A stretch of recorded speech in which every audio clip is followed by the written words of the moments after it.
Hey, welcome to the Watch and Whisper channel, where if I'm interested, I'm talking about it. Well, you know, this is the 5th episode of Dr. Death, and I have to make another part 2. Not sure why my camera keeps cutting off, but anyway, cutting back to where I left off, Dr. Dunce is in the not the operating room. He's in the hospital talking to his patient who had the motorcycle accident, who's actually contemplating leaving the hospital. He doesn't want to have the surgery just because the hospital personnel is not treating him the way he wanted to be treated. He was like, look, I have Blue Cross Blue Shield.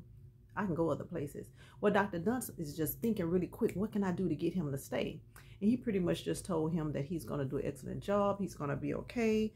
And let's see. He just had to come up with anything. So, you know, Dr. Dunce did what he do. Lied. Well, on top of that, he went ahead, started the surgery, and he cut into his back and was digging around in his spine and pulled up a piece of something. I'm just going to say a piece of flesh. But he looked at it, he said, oh, this is a tumor. He has cancer. Close him up. And left. Well, everybody in the operating room is looking around like, what the hell? Well, lo and behold, the patient got sick, got a fever, and guess who they called in for the reconstruction? Called in Dr. Kirby. What they do that for? Dr. Kirby came in, cut the patient open, and he was cutting it, you know, they had the camera zoomed in on that incision. As he was cutting it, all you seen was pus started coming out. And I was like, oh, wait a minute. There's something going on with that. Lo and behold, that damn Dr. Dunstan left a surgical sponge in the man's back. Now he's full of sepsis. Getting ready to die almost. Well, you know, I told you how Dr. Dunst do him. That's what he do to his patients. Well, anyway, the scene cuts from there. And let's see, it bounces over to Jerry, Wendy, and Dr. Dunce sitting in the house. And you can tell they were in a house that's a lot nicer than where they were before. And so they're all in the room, and here it is. Wendy's big and pregnant, and she's sitting on the floor. Dr. Dunce is on the floor, and Jerry's sitting up cracking his little sideline jokes. Well, they're trying to put the baby bed together. Well, if anybody has ever put any furniture together at home or wherever you were, you know that it's highly unlikely that they give you nails, because you'll need a hammer to put the item together. Lord, Dr. Dunn sitting on the floor asking Wendy for every piece of tool that he wasn't supposed to have to put this baby bed together. I say, now you know what? He putting this baby bed together like he put them bodies together. Wrong. So Wendy is telling him that he's asking for pieces that are not there. He's getting a little agitated because, again, remember I told you, Dr. Dunn don't want to be wrong. He don't want anybody to go against what he says.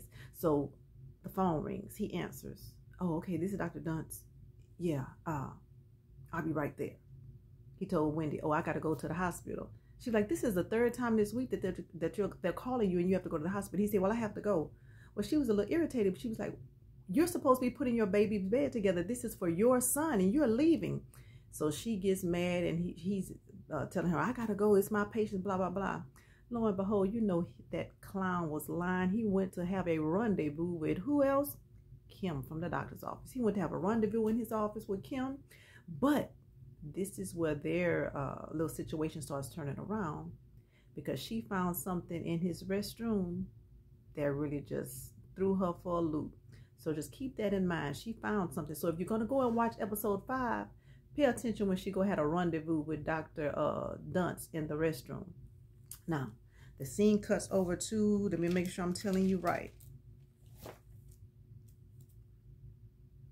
Okay, this is where it cuts to. The scene cuts to where Dr. Dunce is sitting in what appears to be a very nice restaurant with his mother and his father. And they're just talking about his accomplishments thus far. And the doctor actually looks at Dr. Dunce, Dr. Dunce's father looks at him with sincerity, and he says, you know what, we're proud of you. We're really proud of you. And you can look at Dr. Dunce's face, and he had a blank stare as he was looking at his father. And then he smiled and he said, thank you, Dad. And I think that probably made him feel good, because he already felt like he didn't measure up to the 2 brothers that he had. So he said, thank you, Dad. So at that point, the dad told Dr. Dunce, you know what, we really like her. We really like her. And you're going to need somebody like that on your side. And guess who walks in? Kim. We were like, well, hell, what about Wendy? I don't know why Wendy, I don't know. I was just wondering why. I wish they would have showed more dynamic between Wendy and the parents. it was almost like Wendy was just a figure that just sit over to the side. But they were eating dinner with with Kim and Dr. Dunst. And so the mom was just sitting there sipping on her wine. And she told Wendy, she said, you know, Wendy, no, I'm sorry, not Wendy. She told Kim, please take care of my son, because he's going to have a hard time when the baby is here. And in the words of my grandmother, baby, her playhouse was tore down on that one comment.